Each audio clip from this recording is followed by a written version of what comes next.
हा सगळा समाज असा बसला मजेने गार्डनच होतं सगळं मोठं आणि खुल्या पटांगणात कथा जे समाज आला म्हणसान का कोणी हाफ पॅन्टवर मी तर पाहिल्या म्हणून देवा यावर्षी कापूस पिकलाच नाही का मग त्याला विचारलं हे काय आहे तर ते म्हणले हे मॉडर्न संस्कृती आहे म्हणलं मॉडर्न आहे काय याला मॉडर्न संस्कृती म्हणतात अरे पतनाला गेलेली संस्कृती आणि त्या नवीन पोरीने नवीन नवऱ्याला सांगितलं म्हणे हे पहा आतापर्यंत सगळ्या बायकांनी म्हणलं असेल 7 जन्म हाच नवरा पाहिजे बायकांचा काहीतरी अधिकार असला पाहिजे हमारी मागे 7 फेरे मी घेते 7 फेरे तू घे तिच्या हे नाही लक्षात आलं की आपण 7 फेरे घेतल्यावर यानं किती चंगरमंगर केलं तरी 7 जन्म याला गुतणीच आहे की नाही असं आहे भाऊ लग्न करणं तुमच्या हातात आहे कारण वरण तुम्ही नाही केलं वरण पत्नीने केलं पहिले माळ कोण घातली तिने घातली तुम्ही घातली ते लक्षात नाही काय पहिले माळ कोण घालत असते नवरी घालते ना नाही हे दोघे जो व्हायचं एकमेका तोंडाकडे कोण घालते रे बाबा म्हणते सांगण्याकडे पहिले नवरी माळ घालते म्हणजे पहिलं वरण कोणी केलं तुम्ही प्रपंचातल्या सगळ्या गोष्टी तुमच्या हातात थोडी नाहीत तुम्ही फक्त बाजार आणून देऊ शकता कारले खायचे का वांगे खायचे तुमच्या थोडी हातात आहे तुम्हाला वांग खायचं आहे आणि तिनं कारलं केलं काय झालं खसखस पिकली काय शांत बसा असं लहान लेकरांनी बोलू नये त्याच्यावर आपल्या बापदादेचं रेकॉर्ड लागते मधात बोलू नये त्याच्यावर आपल्या खानदानीवर जातात मग लोक तुम्ही असे तर मग ते कसे म्हणून कमीत कमी त्या वाडवडलासाठी तरी चुपचाप बसत जाव ती एक तर माझे नाव आहे सोपान पण मी काही सोपा नाही त्या नवीन बायकोने त्याला घेऊन गेली सोबत ती म्हणली मार फेरे तिनं डोक्यावर होळणी घेतली ती पॅन्डवर चालली फेरे मारायला हा बोळ खातीच्या पाठीमाग तिनं हात जोडले वडा पाव वडाला पावच मला लागेल ना याने हात जोडले तिचं पाहून म्हणे वडा पाव त्याने मांग काही हा हुशार हा मग तू काय मागितलं ते म्हणे हे वडा 7 जन्म हात नवरा भेटू दे हा पुढचा होता तो म्हणे हे वडा हा 7वा जन्म ठराव काय घेऊन बसले तुम्ही त्याला 7 जन्मापर्यंत तुम्हाला पत्नी म्हणून स्वीकार करता येत नाही तुमची इच्छा असली तरी तुम्ही कितीही वडाला झाडाला फेऱ्या मारल्या तरी एक दिवस असा येतो ज्याच्या नावाचं कुंकू तुम्ही लिहिता आणि तुम्हाला असं वाटतं त्याच्या अगोदर मी जावं ज्या वेळेला तो मरायला लागतो त्या वेळेला तो लवकर मरावं अशी इच्छा त्याच्या बायकोची पहिली असते तसं नाही प्रमाणाने बोलतो ना बाईल म्हणे खर मरता घरी मारे नाचीले घर तुंबोलिया नाचीले घर तुंबोलिया बाईल म्हणे मारे मरता घरी मारे नाचीले घर तुंबोलिया नाचीले घर तुंबोलिया बाईल म्हणे खर मरता घरी मारे बाईल म्हणे खर मरता घरी मारे म्हणे खर मरता घरी मारे बाईल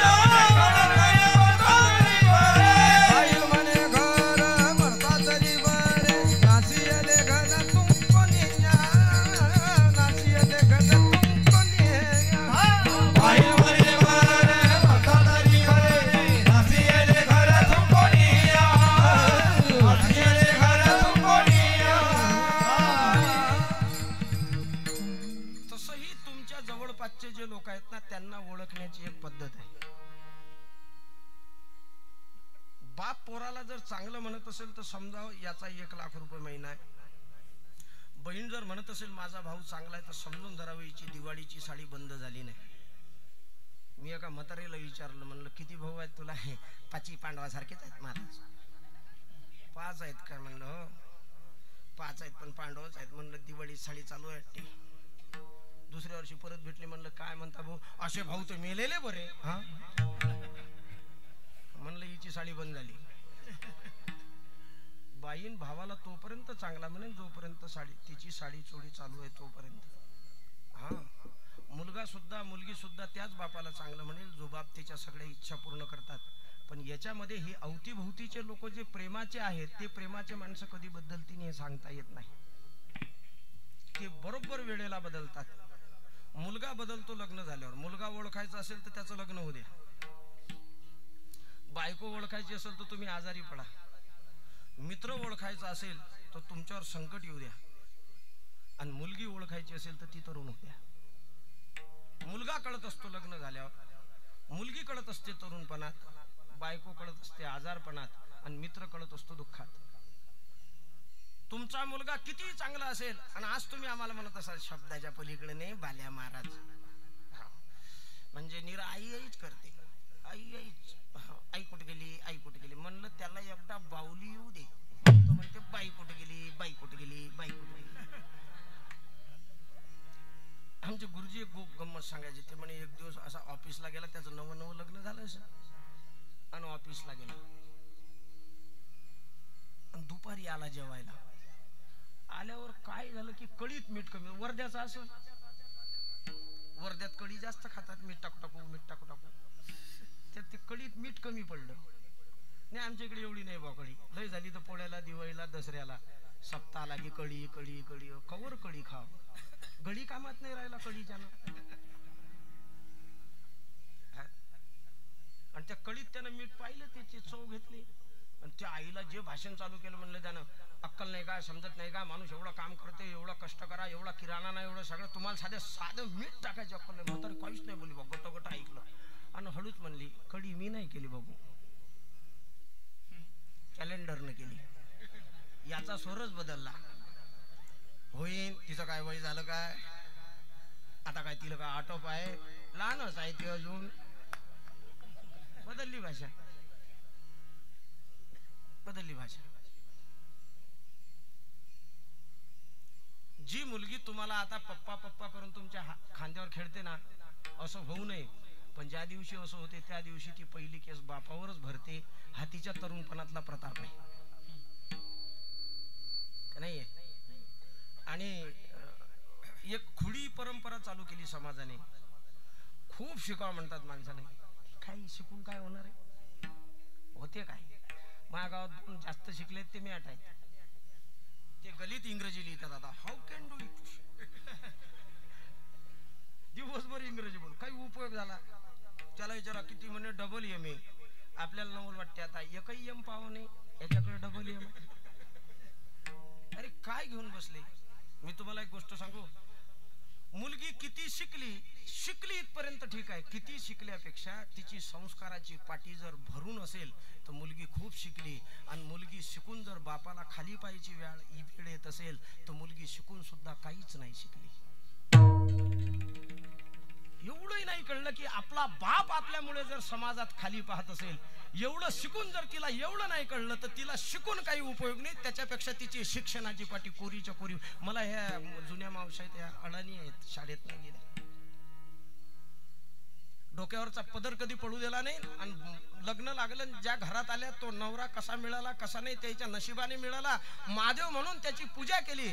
आणि घरी आईने सांगितलं होतं, बाई तू लग्न करून चालली इकून, आता चालली पालखीत चालली, पण ज्या दिवशी तिथं जाशील तशी वापस येऊ नको, मरून वापस ये. आईच्या एका शब्दासाठी अख्खा जीवनभर सासरवास सोसला आणि डोक्यावरचा पदर नाही पडू दिला. तुमच्या शिकलेल्या लोकांपेक्षा हे माय अशिक्षित माझ्यासाठी खूप शिक्षित आहे, खूप शिकलेली आहे. आणि दुर्दैव या गोष्टीचं आहे की ज्या मुली आम्ही शिकवल्या त्याच मुली आज आपल्या स्वतःच्या नैतिक सुखासाठी आपल्या मायबापावर पहिली केस भराच लागते. हा नियम आहे, नियम आहे हा. ज्या वेळेला पोरगी तिच्या मनाने लग्न करते त्यावेळेला पहिली केस तिला तिच्या बापावरच करावं लागते. हा कोर्टाचा नियम आहे. आणि त्या नियमानुसार ज्या बापाने लहानपणी छातीशी वागवलं होतं आणि मुलगी माझी आहे, मोठी झाल्यावर माझं नाव काढील, माझी माय मेली तर काय झालं, पण माझी लेक माझ्या मायच्या स्वरूपात मला प्राप्त झाली, त्याच लेकीने एक दिवस त्याच बापावर खटला भरला. हे नशीब त्या मुलीच्या तरुणपणात त्या बापाला भोगायला मिळालं. तुमची मुलगी किती चांगली आहे, लहान आहे तोपर्यंत नाही. तुमची मुलगी किती चांगली आहे, मोठी झाली तोपर्यंत नाही. तुमची मुलगी किती चांगली आहे, ज्या दिवशी ती 22 वर्षाची होईल आणि 22 वर्षाची झाल्यानंतरही ती म्हणेल माझा बाप माझ्यासाठी सर्वस्व आहे, या जगात तुम्ही जिंकले साहेब. तुमच्यासारखा श्रीमंत माणूस दुसरा कोणी. ज्या दिवशी तुमच्या नशिबी ही सगळ्या गोष्टी आल्या तर समजून धरायचं सगळं करून आपण हारलो. बायको कळत असते आजारपणा. बायको कधी कळते?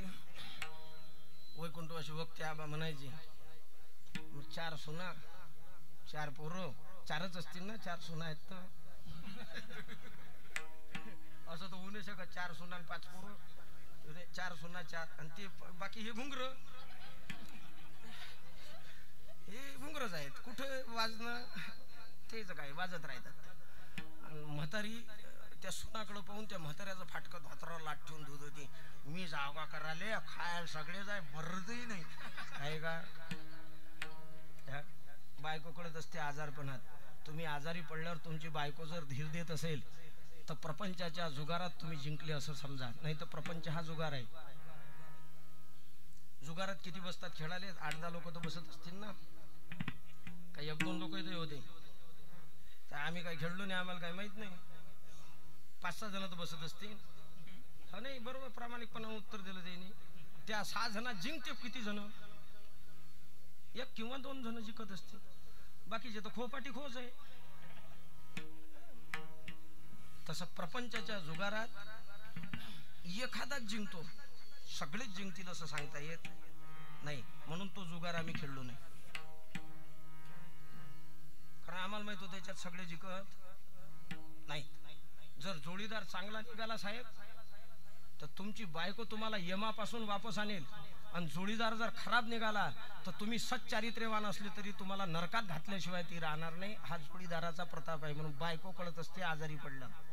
आणि मित्र कळत असतो संकट समयाला. संकट आहे, संकट पडलं आणि तुम्ही जवळच्या मित्राला फोन लावला, सगळं जळून खाक झालं. आणि तुम्ही मित्राला फोन लावला, लवकर ये, सगळं जळलं. आणि मित्र आला. मित्रांनी सांगितलं काय झालं रे? घर जळलं, दार जळलं, बायका पोरं सगळं जळलं, काही शिल्लक राहिलं नाही, फक्त मी शिल्लक राहिलो. त्यानं सांगितलं मग जळलं काय? जळलं काय? तू जिवंत आहेस. आणि तू जिवंत आहेस म्हणजे दुसरं जग निर्माण करता येईल असा मित्र तुमच्या पाठीशी असावा. मित्र असावा श्रीकृष्णासारखा, मित्र असावा कर्णासारखा. एकाला माहित होतं काहीही झालं तरी हे मरू देत नाही, तो श्रीकृष्ण आहे. आणि एकाला माहित होतं काहीही झालं तरी मेल्याशिवाय राहत नाही आणि हरल्याशिवाय राहत नाही, तरी मित्राची बाजू सोडली नाही. आणि एकाने मरू दिलं नाही. जीवनात असे 2 मित्र असावे. एकाने मरू देऊ नये आणि मरतो तरी पाठीमागं उभा राहतो असे मित्र गोळा करावे. नाही तर जोपर्यंत तुमच्या बरोबर पैसा आहे तोपर्यंत तुमच्याकडे मित्रच मित्र आहे. हा इकडे नाही, पण ते जमीन विकल्यावर पैसा मिळतो तिकडे. आमच्या मूर्तिजापूरला एका जणाचा वावर विचारलं होतं. मी जेवायला गेलो याच्या मामाच्या घरी. त्या एकरावर नजर गेली. माझ्या एकराचा तुकडा होता. फिरली नजर, माय असं नजर फिरली का माय मन जाते त्याच्यात. मन गेलं की जोपर्यंत ते माझ्याजवळ येत नाही तो पण मला बरं नाही वाटत. तर मी म्हणलं का या रोडने काय किंमत चालू आहे? ते म्हणे 3 कोटी रुपये. मी अर्धाच रोड गा खाल्ला, जेवलो नाही मी. ते म्हणे का जेव्हा म्हणलं नाही याच्यापेक्षा जास्त नाही जात. मी म्हणलं राजा 20 लाख 25 लाखापर्यंत बजेट असेल. मी विचार करून गेलो होतो याला म्हणून 25 असली तरी 2 एकर हाणून घेऊ आपण. 3 कोटी म्हणल्यावर मी आपला हात धुतला, म्हणलं येतो पाटील आता भेटू पुढे. आता 3 कोटी रुपयाची जमीन तुमची विकल्या गेल्यावर तुम्हाला दोस्ताची नवल नाही. आजूबाजूला सगळे दोस्तच दोस्त आहेत. पण ते दोस्त तिथपर्यंत आहेत जोपर्यंत तुमच्याजवळ 3 कोटी रुपये. ज्या दिवशी तुमच्याकडचे 3 कोटी गेले त्या दिवशी तुमच्या पाठीमागचे मित्र कधी जातील पताही लागणार, पताही नाही. कि जब पास हमारे पैसा था तब दोस्त हमारे 1000 थे. जब पास हमारे पैसा था तब दोस्त हमारे 1000 थे. अब पास का पैसा निकल गया तो साथी हमारा कोई नहीं.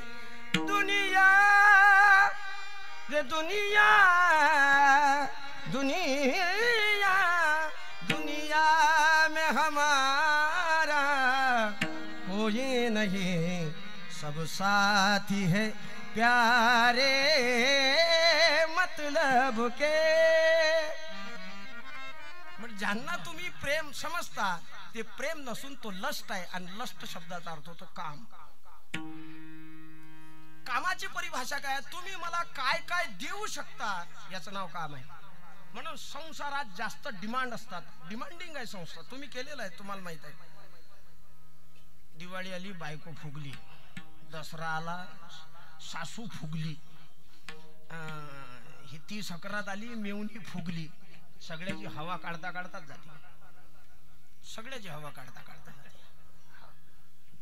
डिमांडिंग आहे, कारण प्रत्येकाला काहीतरी पाहिजे असते. अहो माणसं व्यवहारातले साधा नारळ दुपटा लग्नात दिला नाही म्हणून रुसतात का? नाही रुसत?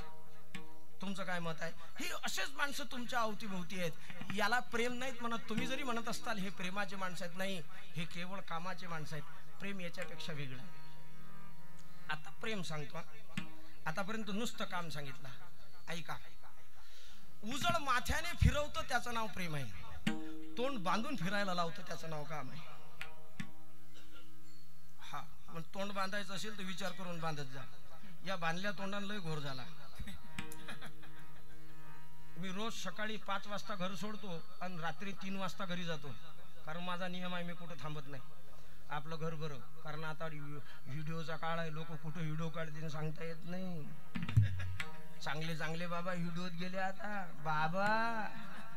हो, त्याच्यामुळे आपलं काम झालं, आपल्या गाडीत बसले, आपल्या घरी गेले. मी पहिला कीर्तनकार आहे, पहिल्या कीर्तनापासूनच गाडी घेऊन फिरलो बुवा. हे बुवा साक्षीला आहे. नाही नाही, मी घरचा काय नंगा भुका थोडी. चांगला मा बुडान पहिले सांगितलं होतं, जाशील तर गाडी घेऊन जा, भिकाऱ्यासारखा इकडे तिकडे फिरत जाऊ नको, चांगलं कर जे करायचं आहे सोयीनं. आणि तेव्हापासूनच मी थांबलो नाही कुठं. मी या गावात जरी कथेलो असलो तरी रात्री थांबत नाही. रात्री कीर्तन करून 3 वाजता इथं वापस होतो, कुठेही जाईन. माझी भेट फक्त या स्टेज पुरती आणि बस त्या गाडीत बसापुरती, त्याच्यापेक्षा जास्त नाही. काय करता? 10 जणांचे व्हिडिओ निघाले ना, अजून 1-2 जणांचे निघाले. त्याच्यामुळे दुर्घटना असे देर भली. आतापर्यंत मी तुम्हाला काम सांगितलं. प्रेम यापेक्षा भिन्न आहे. ऐका, तोंड बांधून फिरायला लावतं ते प्रेम नाही, तो काम आहे. ऐका, आई बाबाची इज्जत चव्हाट्यावर लावते त्याचं नाव प्रेम नाही, तो काम आहे. ऐका, पतनाला नेते ते प्रेम नाही, तो काम आहे. ऐका, गळफास घ्यायला लावते, विष घ्यायला लावते आणि मरायला लावते ते प्रेम नाही, तो काम आहे. प्रेम काय आहे?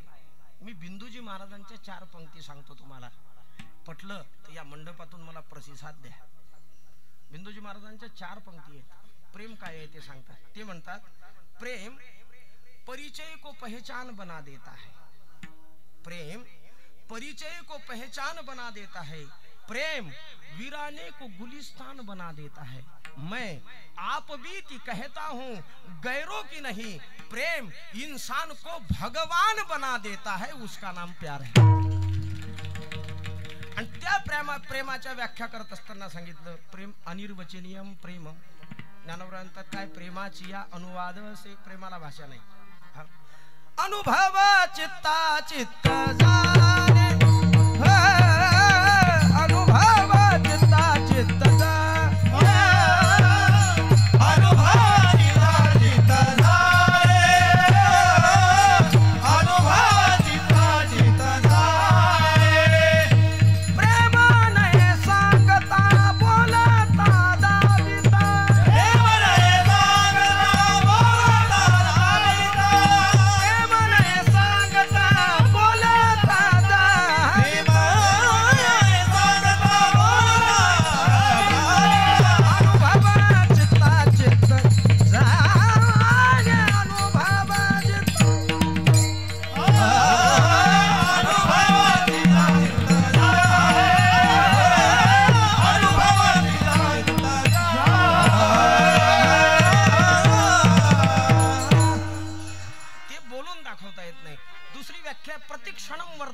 प्रेम रोज वाढते, कमी कमी नाही होत. नाही नाही, प्रेम कमी नाही होत, रोज वाढते, रोज रोज रोज. ज्ञानोबराचं प्रेम इतकं वाढलं देवाबद्दलचं की ज्ञानोबरा येतिया जातिया पुसे विठ्ठल के होता गे. येतिया जातिया कोण आहे साहेब?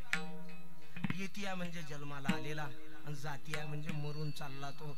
या दोघांना विचारतात विठ्ठल कुठे आहे सांगता काय? कोणी गावी आहे सांगा विठ्ठल कोणी गावी आहे सांगा जो भेटेल त्याला विचारतात कि हरि भी न रहिया न जाए जिहेरा हरि भी न रहिया न जाए जिहेरा न जाए जिहेरा हरि भी न रहिया न जाए जिहेरा हरि भी न रहिया न जाए जिहेरा कब की ठाड़ी देख रहा कब की ठाड़ी देख रहा क्या मेरे लाल खबर चुकी हुई क्या मेरे लाल खबर सबकी ठाड़ी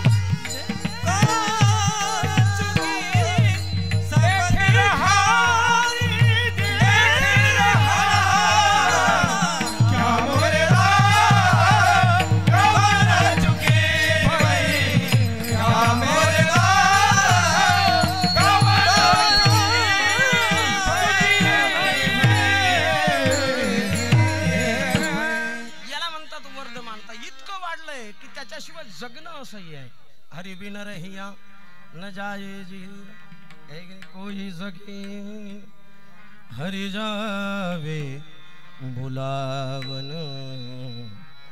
जावे बुलावन त्याच्याशिवाय जगणं याला म्हणतात उत्तुंगता आणि हे उत्तुंग झालं की ते विरहाकडे जातं आणि मग त्याचा नित्य विरह होतो रोज रोज रोज क्षणाक्षणाला विरह आणि क्षणाचा विरह कोणालाही विचारतो गोपी कोणालाही विचारायच्या की कान्हया रे कान्हया रे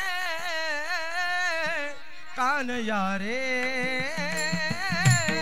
जग जेठी कान्हया रे हो कान्हया रे कान्हया रे जग जेठी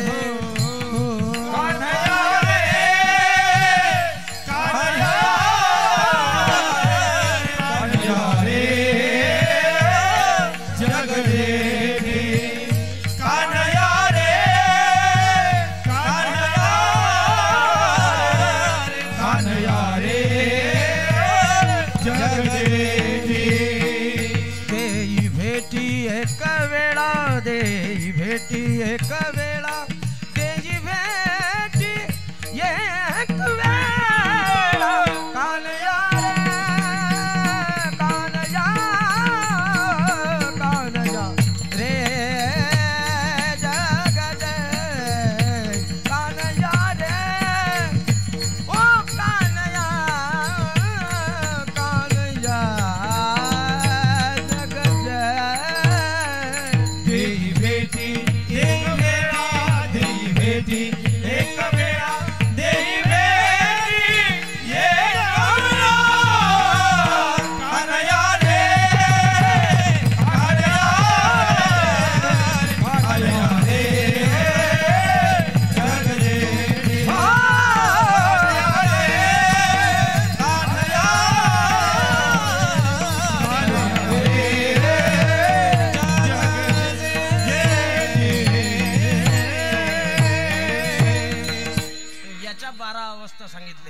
उक्तम यक्तम मिलितम दलितम चलितम द्रौग्ध हार्द सौभाग्यमेवच 12 अवस्था आहेत बुवा याच्या हा हे काय फक्त काय गुड मॉर्निंग आणि ते बदाम पाठवायचं होय काय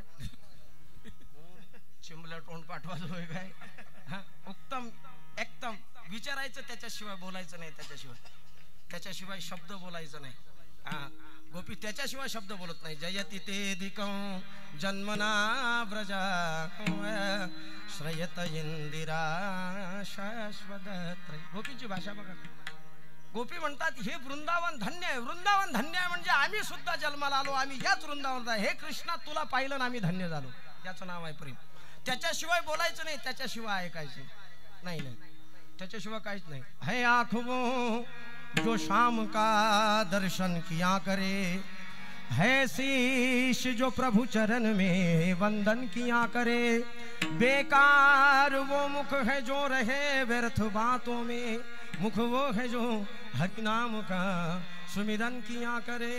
हीरे मोती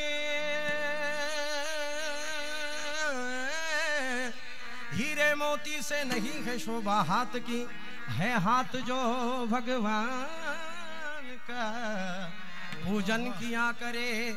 मरकर भी अमर नाम है उस जीव का जग में, प्रभु प्रेम में बलिदान जो जीवन किया करे, ऐसी लागे लगन. इसका नाम प्रेम आहे, याचं नाव प्रेम आहे. इतका वेळा झाला पाहिजे, म्हणजे त्याच्याशिवाय बोलायचं नाही, त्याच्याशिवाय ऐकायचं नाही, त्याच्याशिवाय कुठलंच काम करायचं नाही. जे करायचं तेच त्याच्या वृत्तीत इतकं रंगून जायचं की त्याच्याशिवाय दुसरं काही दिसलं पाहिजे नाही. आणि यदा कदाचित प्रत्येक वस्तूत त्याचं दर्शन होत नसेल तर तो युगाचा विरह मानावा. आणि युगाचा विरह केव्हा होत असतो तर आमचे गुरुजी म्हणायचे, संयोग की व्यथा, संयोग का आनंद जिसने लिया हो वही वियोग की व्यथा जानता है. वियोग कोणाला? आता भागवत चालू आहेत, बाबा त्यांच्या गावाला जातील, काला होईल, ही माणसं त्यांच्या गावाला जातील सगळे, आणि त्या दिवशी ज्यांना करमणार नाही त्याचं नाव वियोग आहे. त्या दिवशी मग माणसं म्हणतील खायला का नाही, काही काही असतील ना. झालं का रे बघ, झालं काय डोकसुदुखी यावर्षी लय आऊ चाललो होतं, बरं काल डोकसं तरी शांत आहे, असेही असतील काही. पण त्यांच्या जीवनात विरह का नाही, कारण ते या संयोगातले नाही. पण ज्यांनी 7 दिवस या सगळ्या प्रेमी मंडळींचा संग केला त्यांच्या अभावात जो निर्माण होईल त्याचं नाव आहे वियोग. आणि तो वियोग, संयोगातला वियोग राधेकडे आहे आणि वियोगातला वियोग मीरेकडे आहे. संयोगातला राधा त्याच्या बरोबरच आहे, राधेला सगळं माहित आहे, पण तो जेव्हा दिसत नाही त्यावेळेला राधा सगळ्यांना विचारात फिरते. कच्चित तुलसे कल्याण गोविंद चरण प्रिय, ती त्या श्रीकृष्णाला सांगते अपनो से हाय कैसा व्यवहार है तुम्हारा, अपनो से हाय कैसा. हे कन्हैया, हा काय आपल्या लोकांबरोबर व्यवहार झाला. तिचा जो विरह आहे तो संयोगातला आहे, पण राधेचा मीरेचा तिने तर पाहिलंच नाही त्याला अजिबात. तिने मूर्ती स्वरूपाने श्रीकृष्णाला पाहिलं, पण तुलना अशी आहे की राधा बन गई जोगन,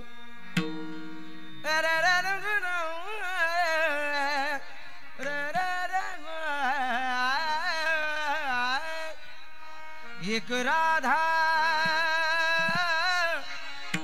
एक मेरा,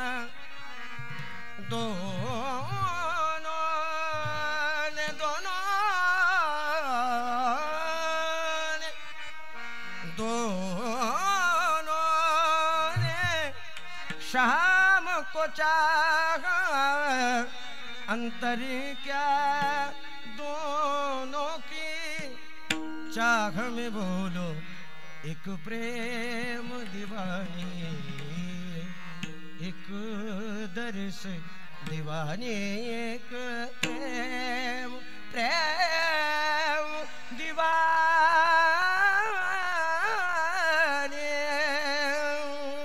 दीवानी दीवानी. दोघींचं प्रेम आहे आणि हे प्रेम विरह तयार करायला लावतं. पण का हो, इथपर्यंत सगळं बोललो तुम्ही, पण हे बोलता येत नाही, सांगता येत नाही. वाढते तर खरी, पण हे कळतं कसं? प्रेम आहे कसं कळावं? तर शास्त्र सांगतं कृतीतून, प्रेम बोलण्यातून दिसत नसतं. ज्ञानोबा येतं त्याच्यावर एक सिद्धांत टाकतात, आवडी जेत जेत घडे त्याची अवसर पुढे पुढे रिगो लागे घडे प्रेमायसे. ज्ञानोबा म्हणतात एखादी गोष्ट आवडावी, आवडली का त्या गोष्टीबद्दल प्रेम होतं. तुम्हाला गाणं आवडलं, तुम्हालाही आवडलं, तुम्हालाही आवडलं, येईला नाही आवडलं, तुम्हाला आवडलं, तुमचं गाण्यावर प्रेम झालं. आणि यांनी बोल ऐकला होता, 10 नदी किट 10 तिरकड किट कथा गदी गण नगन नगन, आणि यांचं त्या बोलावर प्रेम झालं. हे मृदंगाचार्य झाले आणि तुम्ही गवई झाले. हे तुमचं गाण्यावरचं प्रेम आणि हे वादनावरचं प्रेम. तुम्ही नुसतं प्रेम केलं म्हणून लोक आज तुमच्या पाया पडतात. हे प्रेमाने केलेलं मोठेपण. एवढं मोठं होते माणूस. माणसाचं सात्विक प्रेम, आणि प्रेम दिसते ते कृतीतून. तसं दिसते काय आहे की नाही? जसं आहे बाप पोराला म्हणला, ए बाळ्या खबरदार घराच्या बाहेर गेला तर, आणि लगेच दुसऱ्या दिवशी त्याच्यासाठी आयफोन घेऊन आला, आयफोन 15 प्रो. त्याची आई म्हणते घे घे घे. काल तो बुडो डोळे काढत होतो. बाबू त्याचं प्रेम आहे, त्यांचं काय प्रेम आहे. म्हणजे बापाने मुलासाठी आणलेला मोबाईल हे कृतीतून त्यानं त्याच्यावर प्रेम आहे हे दाखवलं. तसं परमात्मा सुद्धा कृतीतून माझ्या भक्तांवर प्रेम आहे हे दाखवतो. म्हणून सगळे कामं न सांगता करतो. भक्त समागमे सर्व भावे हो, भक्त समागमे सर्व भावे भक्त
कामे करीन सांगता. याला म्हणतात भक्तांवरचं देवाचं असणारं प्रेम. पण तसा विचार केला ना, आधी मन असावे लागते, मग माणूस प्रेमात पडत असतो आहे की नाही? त्याला मनच नाही, तो कसा काय प्रेम करेल? देवाचं एक नाव आहे अमना. अमना आहे म्हणून गोपी गीताच्या अगोदर एक श्लोक आलाय, भगवान पितो रात्रो उत्पन्नो शरदोत्फुल्लो मल्लिके विक्षरंतु मनच्चक्रेम योगमायामुपाश्रिता. तर त्याला भगवान म्हटले का? त्याने योग मायेच्या द्वारा मनचक्राची उत्पत्ती केली. का केली? त्याच्याजवळ मन नाही म्हणून. पण देवाचा स्वभाव असा आहे, तुम्ही 2 पावलं चाला, परमात्मा 8 पावलं चालतो तुमच्यासाठी. तुम्ही प्रेम आहे म्हणलं ना, देव डबल प्रेम करतो तुमच्यावर. हा, पण एवढंच आहे, तो जराशी परीक्षा घेतो, शुद्ध आहे का नाही पाहतो. अंतरीची घेतो गोडी, अंतरीची घेतो गोडी, बाहेरची नाही घेत गोडी. बाहेर तुम्ही पूर्णाचा नैवेद्य करून ठेवा, खायला तयार नाही, पण अंतःकरण जर तुमचं ओतपोत पूर्णासारखं भरलं असेल आणि तुम्ही भाकरीचा तुकडा जरी ठेवला, काय होतं शबरीकडं? शबरी दंतकांती माहित आहे का? दंतकांती रामदेव बाबा, दंतकांती शबरीकडं नव्हती. शबरीकडं दंतकांती नव्हती. ती मला हेही माहित नाही निबाद जाळांतरी दात घायचे का नाही. शबरीला डोकं धुवायला मुक्ताबाई शॅम्पू नव्हता माय नाही. शबरीच्या डोक्यात हिरण्यकश्यपू लय होते, पण शबरीचं प्रेम असं होतं, श्रीरामाला खेचून आणलं. खेचून नाही आणलं, त्याला अवतार घ्यायला भाग पाडलं. आणि अवतारच घ्यायला भाग नाही पाडलं, त्याला जंगलात यायला भाग पाडलं. जंगलात यायला भाग नाही पाडलं, त्याच्यासाठी त्याला बायको कमावी लागली, त्याच्यासाठी युद्ध करावं लागले. या सगळ्या याच्यात जर त्याने काय कमावलं असेल तर एक प्रेम करणारी शबरी कमावली, तिचे उष्टे बोर कमावले. हाच रामायणाचा सार आहे. रावण मारणे हा सार नाही, शबरीची भेट घेणे हा सार आहे. हा, त्या शबरीसाठी परमात्मा चालत चालत गेले तिथपर्यंत. ज्या दिवशी तुमचं प्रेम इतकं असेल ना त्या दिवशी परमात्मा त्याचंही मन तयार करेल. आणि एकदा परमात्म्याचं मन तयार झालं आणि तो तुमच्यावर प्रेम करायला लागला की तुमच्यापेक्षा डबल करतो. तुम्ही एकपट करा तो दुप्पट करतो. मग तो कृतीतून करतो. म्हणजे सर्व कामे करी न सांगता. मी म्हणतो सर्वच कामं करण्यासारखी नाही. तुम्ही हॉटेलात गेलेले माणसं आहे, नसतील गेले तर एकाच दिवशी जाऊन या. हॉटेलमध्ये एखाद्या 5 स्टार हॉटेलमध्ये जर गेले तुम्ही, 5 स्टार हॉटेल कल्पना करा. तसं जाता येत नाही. मी एक वेळ गेलो होतो, 150 रुपयाची कॉफी होती त्यावेळेस, आता 1500ची झाली म्हणे. तेव्हापासून मी काही गेलो नाही. मी गेलो होतो, मी काय सांगा, मी गेलो होतो, मला नेणार होता एक जण, आता जाईल तसाच एक जण कोणी नेणारा आला तर तसा काही मी जाणार, खोटं काय सांगायचं. त्याची मी म्हणू त्याला, आम्ही गेलो होतो फिरायला, फिरता फिरता त्याला म्हणलं हे ताज आहे का रे? म्हणे हो चला कॉफी घेऊ. मी म्हणलो रे बापा राजा पावला. मग काय, मी म्हणलं चल आतून तरी दिसन कसा आहे तर. मग म्हणे महाराज कॉफी घ्या, एवढे पैसे भरपूर झाले आपल्याला. म्हणलं कॉफीच पाच जाऊ दे, आता नाही परवडत, आता 1500 रुपयात झाली. नाही, अशा 5 स्टारला तुम्ही गेले, गाडी लावली काच एक माणूस तिथंच असतो. गाडी कुठं लावली पाहिजे तो जय हिंद करतो. आतमध्ये पुन्हा एक दुसरा माणूस येतो, पुन्हा तिथे काउंटर असते, त्याला कोट असते, तो माणूस तिथं उभा असतो, तो काही बोलत नाही. हळूच एक माणूस येतो, तुम्हाला तुमचा टेबल दाखवतो. दुसरा माणूस येतो, त्याच्या अंगावर एक जॅकेट असते आणि त्याच्या सरे चमचे असतात.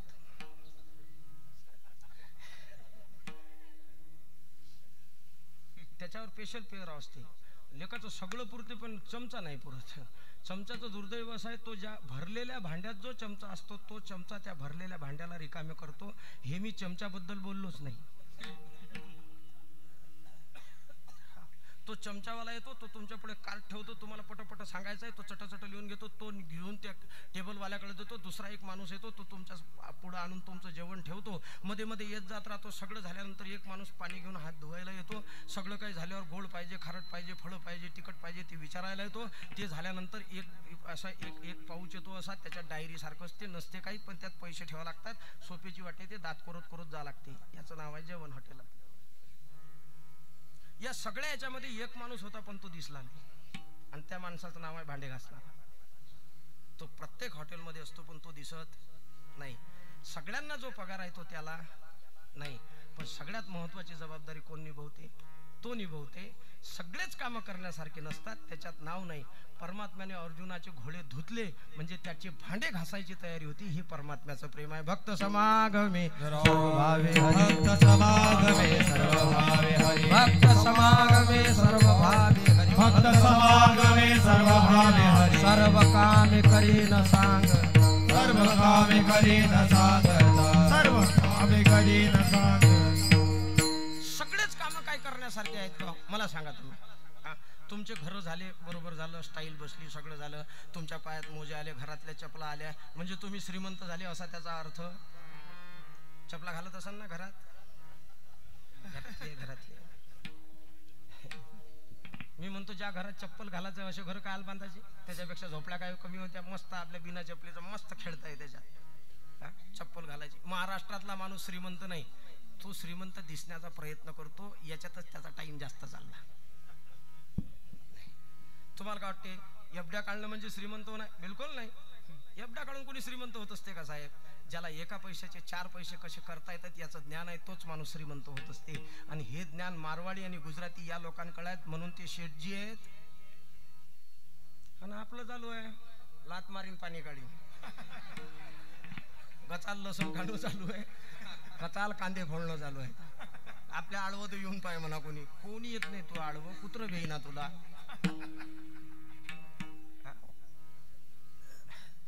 म्हणून आपण श्रीमंत नाही. पण मग आता मी तुम्हाला विचारतो, एवढे घर बांधले, पायात मोजे, मग घरातले संडास साफ करायला कोण येतं? बाहेरचं येतं का? नाही. हे काम करण्यासारखं आहे का? नाही. घरात सगळ्यात घाणेरडं कोण आहे?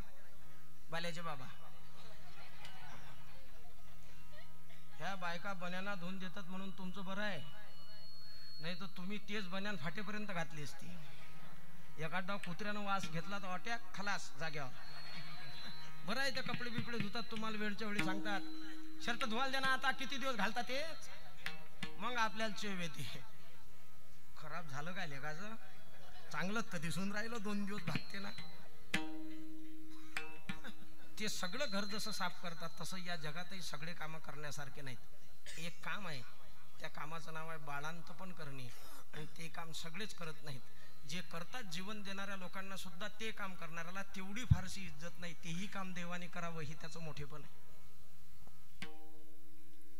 पूर्वीच्या काळामध्ये एक गावात एक स्त्री असायची. ती स्त्री बाळंतपण करून देत होती. जोपर्यंत त्या स्त्रीच्या हाताने बाळंतपण झाले तोपर्यंत पोट कापाचं काम पडलं नाही, कोणचं लेकरू मेलं नाही. तुम्ही पातीचं शिक्षण कुठंच झालं नव्हतं. हा, ती आली तिनं हात लावला असा ते सांगायचे बाई बस अर्ध्या तासात सगळं व्यवस्थित होईल. आता हे तर 5 दिवस टाइम असेल, 5 दिवस ते संध्याकाळीच म्हणते लवकरच ऑपरेशनची तयारी करू. अरे काय भानावर होता का भांग पेला होता? डिग्री आहेत ना तुझ्याजवळ एवढ्या का झोपीत पेपर लिहिली होती तू? आणि आता लेकरही मरायला लागले ना आयाही मरायला लागल्या. सगळ्या जीवनाचा सत्यानाश झाला. जोपर्यंत या देशात डॉक्टर की नव्हती तोपर्यंत या देशातले माणसं 100 वर्षापर्यंतचं जीवन पाहत होते. हा देश सुधारला पुढारला. या देशातलं तंत्रज्ञान मोठं झालं तसं तसं मनुष्याचं आयुष्य कमी झालं. हे तंत्रज्ञानाने दिलेला आपल्याला अभिशाप आहे. चला येतो अधिक पलीकडं. आणि ते बाळांपणाचं काम परमात्म्याने केलं.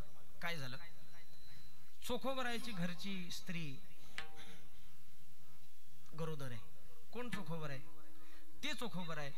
या देशातल्या पद प्रतिष्ठा वैभव संपन्न लोकांना आणि उच्चाभ्रू म्हणणाऱ्या लोकांना ज्यांची सावली अंगावर पडू देणं उचित वाटत नव्हतं ते चोखोबर आहे. ज्यांनी आयुष्यभर भजन देवाचं देवाच्या पायरीजवळ बसून केलं आणि तिथूनच देवाला सांगितलं अभीर गुलाल अभीर गुलाल अभीर गुलाल अभीर गुलाल उधळीत रंग रंग रंग नाथा घरी नाचे माझा सखा पांडुरंग नाथा घरी नाचे माझा सखा पांडुरंग नाथा घरी नाचे माझा सखा पांडुरंग अभीर अभीर गुलाल अभीर गुलाल अभीर गुलाल उधळीत रंग रंग रंग अभीर गुलाल अभीर गुलाल उधळीत रंग नाथा घरी नाचे माझा सखा पांडुरंग नाथा घरी नाचे माझा सखा पांडुरंग पांडुरंग नाथा घरी नाचे माझा सखा पांडुरंग आषाढी कार्तिकी भक्त जन येती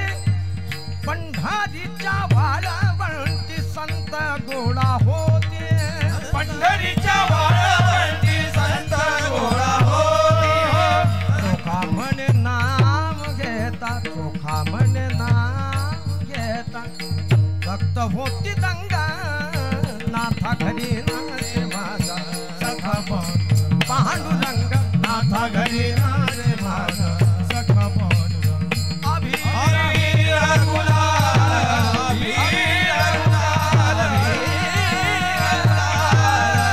उधळीत रंग नाथा घरी नाचे माझा सखा पांडुरंग नाथा घरी नाचे माझा सखा पांडुरंग नाथा घरी नाचे माझा सखा पांडुरंग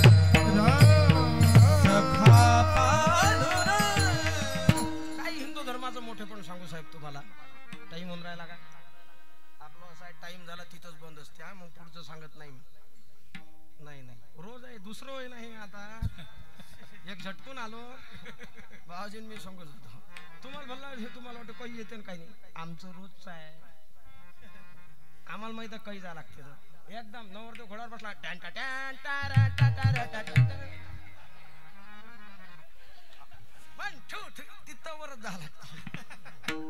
हिंदू धर्माचं मोठेपण सांगतो तुम्हाला ऐका. हिंदू धर्म इतका व्यापक आहे. या धर्मात देव मानतो तोही हिंदू आहे. देव नाही मानत तोही हिंदू आहे. देवाची पूजा करतो तोही हिंदू आहे. आणि मंदिराकडे तोंड दाखवत नाही तोही हिंदू आहे. लक्षात ठेवा या देशातल्या लोकांचा माणसांच्या बुद्धीने छेड केला असेल पण हिंदू धर्मातला देव इतका व्यापक आहे. ज्याची सावली अंगावर चालत नव्हती त्या चोखोबा रायाच्या बायकोचं बाळांतन करण्याची जबाबदारी माझ्या देवाने दाखवली. हेच या धर्माचं मोठेपण. कल्पना करू शकत नाही तुम्ही. अंत्यजातीत जन्माला आलेला महात्मा आणि तो पंढरपूरला जातो आणि त्याच्या बायकोची डिलिव्हरी पांडुरंग करतो. लई मोठी जगातली घटना आहे. वेद ज्याची स्तुती करतो तो भक्ताच्या बायकोची डिलिव्हरी करायला जातो. सामान्य घटना नाही आहे. सामान्य माणसाच्या डोक्यात ही सामान्य घटना वाढेल आणि ते निघाले वारीला. ते राहिलं सांगायचं. आता तेची वारी ना आपल्या वारीत फरक आहे. तुमच्या इकडे शेगाव जात असतील ना, दिंड्या जात नाहीत का शेगावला? अजिबात नाही जातात ना. त्या मोठ्या मजेशीर दिंडी आहेत. गावाला की दिंडी थांबते. गाव गेलं की सरे टेम्पोत भरतात. पुन्हा गाव आलं की हा चला शांता काकूच्या हातात माईक द्या. शांता काकू इथे ना तू. अरे पताकावले पुढवा पुढे 2-2च्या लाईनी धरणारे मॅटा कर पट्टो काय आणलं रे. चल 2-2च्या लाईन धरा. एक लाईन दिसली पाहिजे. एक लाईन. त्या घरमालकाच्या घरी समोसा आहे. हातान कसे मग 2 लाईनी करा. शांता काकू म्हणा पाहिजे. शांता काकूच्या हातात माईक. गाना गाना गानात बोते बाबा म्हणत होते. बाबा तू काय म्हणत? जसं गाव रंगात आलं का तसं. मी लहान होती तवा म्या जगा शिवला नवा. अरे काय तू वय काय तू म्हणून काय राहिली.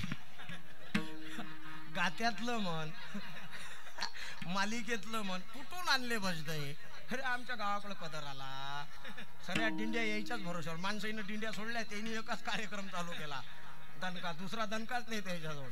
का चालता का दिंडी? कोणची दिंडी? अशा दिंड्याचं 56 गेल्या वाढून त्यांनी एकच दिंडी पाठ केली. आमचे लोक तसे भजनात बसल्यावर घेतल्याशिवाय बसत नाही. भजनात म्हणते नशा पी नसून तेरा तभी बनेगा. उतरू दे गचाल. हे बा मी चांगला तबला वाजव. एका काळात माझी सुरुवात मी तबल्याने याच्यात आलो. मी राजकारणी बाबाचा पोरगा. ह्या काय माझ्या पिंड आहे का हो? एका चांगल्या गुणाने माणूस कशात तरी येत असतो. हा माझ्या पिंड नाही आहे. हा माझ्या पिंड आहे पंचायत समिती जिल्हा परिषद. खोटं काय सांगा. त्या पिंडाचा माणूस आम्ही.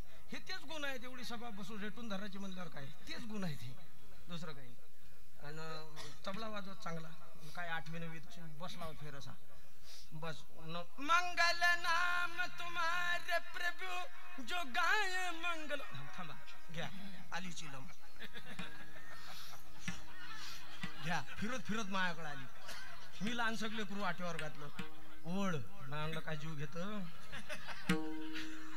बुड मुंडकीच कापते. म्हणून आपल्या लोकांनी दिंडी नाही भजन नाही सोडलं. सऱ्या दिंड्या भजन यायच्याच कडं. दुपारी बसल्या आपल्या मंदिरात. गुत्तुन गांग गुत्तुन डांग. कोणचाही ताल असो. लहान लहान लहान गुत्तुन डांग गुत्तुन. तो पखवाजाही कुठून आला काही समजत नाही. ते एकच ताल त्याचा. हा एकाच बोटानं टिकटी नांग टिकटी नांग टिकटी नांग. दुसरं काही. दुपारी भजन दिंडीतही त्याचं ठरलेलं आहे. एक यायचं त्याच्याजवळ एक पखवाजा असते. तो त्याला काही नाही दिवसभर फिरते. म्हणता द्या बाबाजी. हा त्याला काही नाही. आणि ती एका बुढीच्या ह्याच्यात ना तिच्या खाली मान. गाव कुठं लागलं आणि कुठं सरलं माहीतच नाही. या दिंड्या आपल्या तशी दिंडी होती का त्याची? नाही. त्यांची दिंडी मजेशीर होती. माझ्या जीवेची आवडी आवडी माझ्या जीवेची आवडी आवडे माझ्या जीवेची आवडी आवडी माझ्या जीवेची आवडी माझ्या जीवेची आवडी पंढरा नेईना कुडी पंढरा पुरा नेईना कुडी पांडुरंगी माझा रंगले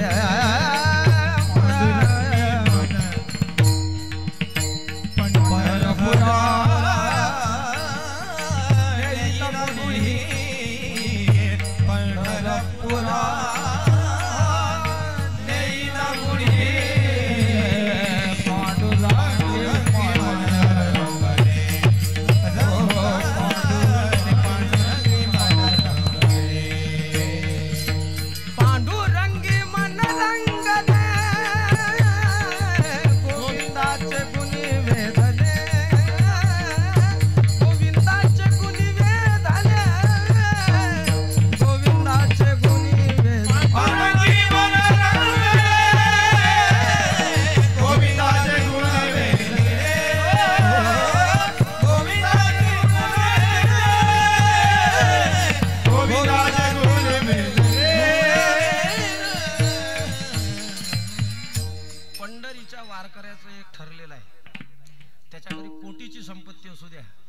दिवशी वारी येते त्या दिवशी त्या संपत्तीला ठोकर मारण्याची तयारी त्याची असते. हेच वारीचं तप आहे. एक दिवस असा यावा जीवनात की सोन्याचा संसार कडू वाटावा, म्हणजे आपला परमार्थ योग्य रस्त्याने चालतो. एक टाइम येते त्या दिवशी कर्मतच नाही. नाही लागला टकळा पंढरीचा. तसे हे पंढरपूरला गेले, बायकोने सांगितलं म्हणे तुमच्या बहिणीला निरोप देऊन या. आता मला सांगा, अशा भक्ताला खरंच बहिणीची आठवण राहील का? ते काय आपला आहे का? आम्ही होतो आळंदीला, त्यावेळेस आपण आळंदीला होतो त्यावेळेस काही मोबाईल नाही, नवी नवी निघाले होते. गावाकडचे लोक तिकडे आले की STDवर मग लाईनच लाईन, आणि यायची त्याच्यावर चर्चा. घरी फोन लावतो, सोयाबीन निघाल का नाही निघालं विचारून घेतो. हॅलो, गावात फोन एकच आहे, पोलीस पाटलाच्या घरी. पोलीस पाटलाचं पोरग म्हणजे गेली केस गावात. त्याला हा कोण आहे? आम्ही तात्या बोलतो. तात्याचा फोन आला पंढरपूर, सऱ्या गावाला चाललं सांगायला. सरं गाव ऐकायला पंढरपुरात काय आहे. मग तो फोन आणि ते स्पीकर. सोयाबीन निघालं मग आपलं. हो, मशीन दूध दिलं, पोट्टू कुठं गेलं, हा खत दिलं, निंदन काढलं, बरोबर सगळं झाला. आता चुपचाप फोन ठेवा का नाही. पंढरपुरात गेल्यानंतरचा अधिक शहाणपणा गमते मग तुले.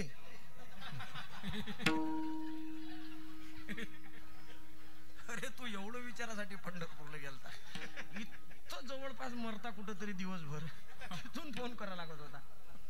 ही आमची वारी. ते रस्त्यानं निघाले, बहिणीचं घर विसरले राजे, पंढरपूरला गेले. काळजी पांडुरंगाला पडली, काय करावं आता. देवाने रुक्मिणी आई साहेबाला विचारलं, रुक्मिणी बाळणपणाची तयारी कशी करायला लागते? रुक्मिणी आई साहेबांनी सांगितलं, छोट्या गाद्या अशा वाकडी ठेवून घ्यायच्या बाळासाठी. त्याला कपडे घ्यायचे, आईला साड्या, जुन्या साड्या लागतात बरं. गरम पाण्याचा टोप कसा शिजवला पाहिजे आणि बाळंतणीला काय खायला पाहिजे याची सगळी यादी दिली. देवाने सामान घेतलं सगळं. लहान लेकराला तेलाने मालिश करावं लागते, तेलाची मालिशसाठी बॉटल घेतली आणि चोखोबरायच्या बहिणीचं रूप घेऊन परमात्मा चोखोबरायच्या दारात उभे आहेत आणि हाका मारायला लागले.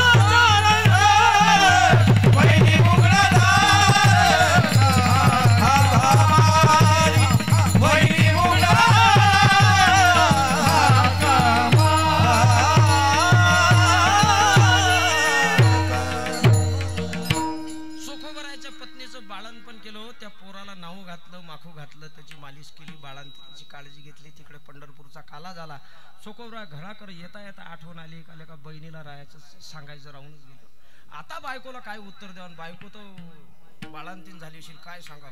घरी आले तसे बायकोचा चेहरा प्रसन्न, आणि बायकोने सांगितलं, काय हो तुमची बहीण आली पण यावेळेने तिचा स्वभावच बदललेला होता. एवढी व्यवस्था केली आहे पा, गादी हे सगळं खायला आणलं आणि बाळाची रोज मालिश आहे पा, बाळ कसं गुटगुटी जाईल. चोखोबरायचे डोळे भरून आले. चोखोबराने बायकोला सांगितलं, म्हणे आई काय मी कोण्याच बहिणीला नाही सांगितलं. काय बोलता? अहो तुमची बहीण आली होती. अहो म्हणे मी कोण्याच बहिणीला नाही सांगितलं. मग होतं कोण? म्हणे जगाची माय विठाबाई, तीच माझी बहीण होऊन आली आणि तुझी डिलिव्हरी केली. पती पत्नीने एकमेकाला गळ्यात गळा घालून रडायला लागले आणि विचार केला, देवा जे माणसं आमची सावली अंगावर पडू देत नाहीत, अशा सावली न पडू देणाऱ्या माणसांची डिलिव्हरी तू करावा. असे काम न सांगता करी सर्व काम विठोबा रखू माझे.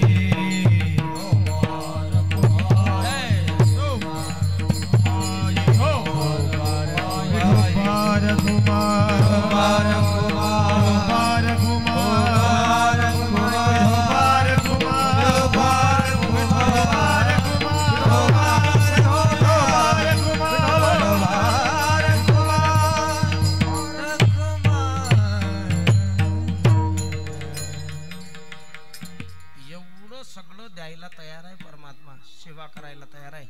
पण भक्त महात्म्यांची निष्ठा अशी आहे, ते देवाच्या पायावर जीव ठेवतील पण देवाला काही मागत नाही.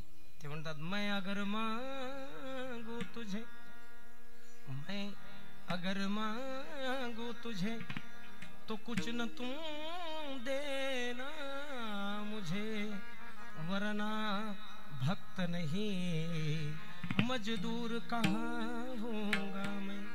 देवा मी काही मागितलं तर देऊ नको, तू जर देशील तर लोक म्हणतील भक्त नाही देवाची मजदुरी करतो. भगवान म्हणले अरे जीव ठेवला इथं. म्हणले अरे जोपर्यंत या देहात श्वासाश्वास आहे तोपर्यंत विठ्ठला तूच आमचा आहे. देह जावो अथवा राहो पांडुरंगी धुळवा. अजून लांबवलं असतं पण आता 11:15 झाले. ज्ञानेश्वर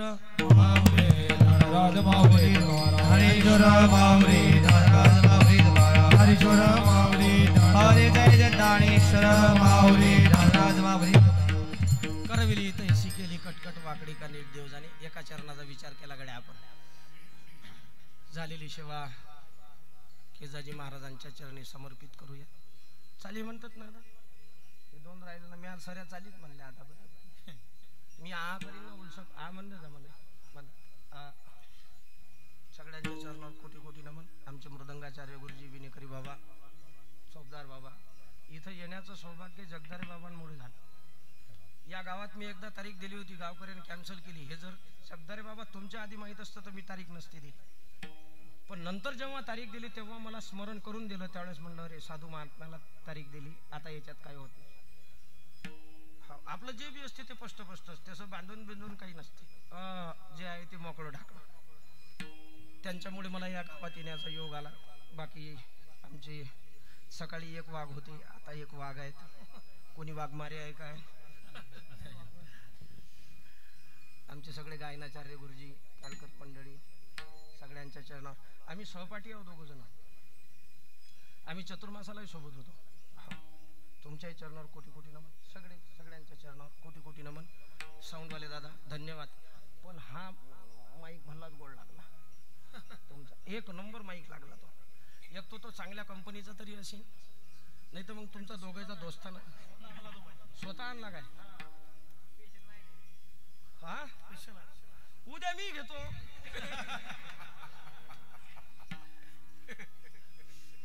एक नंबर बा. माईकची क्वालिटी वेल डन. स्वतःचं ठेवणं पुरती खरंच. अरे माईक काय राजा, माणसाच्या आवाजातली छोटी छोटी खरखर सुद्धा अशी स्पष्ट बाहेर नाही. ते तर आता लहानपणापासूनच पाहून राहिलो आपण. काय काय आजच दिसलो साऱ्या आळंदीतल्या साऱ्या भाकरी संग मगच मागितलंय काय. ते फक्त पलीकडे राहत, आपण अलीकडे राहू. आम्ही 2 जण मस्त फिरो. एकाच काळातलं म्हणून आम्ही लुंग्या लावल्या भगव्या का चालले चाकण चौकापर्यंत. नगाजी ते आठवण आहे तिला. नगाजी महाराज ते नाही मरेपर्यंत नाही विसरत नगाजी महाराज. झालेली सेवा हरिचरणी समर्पित. बाबा बसले इथं पुढे.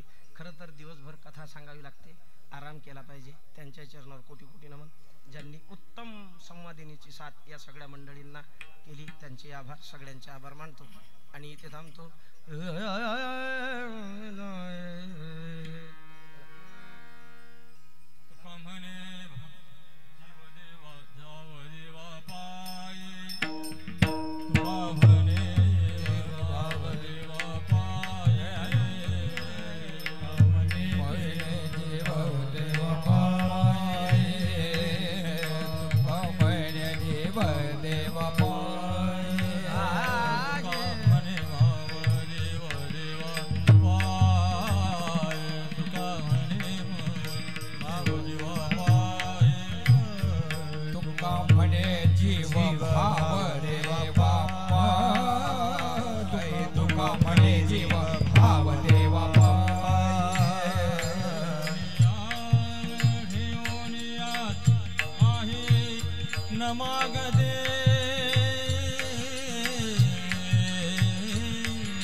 Ah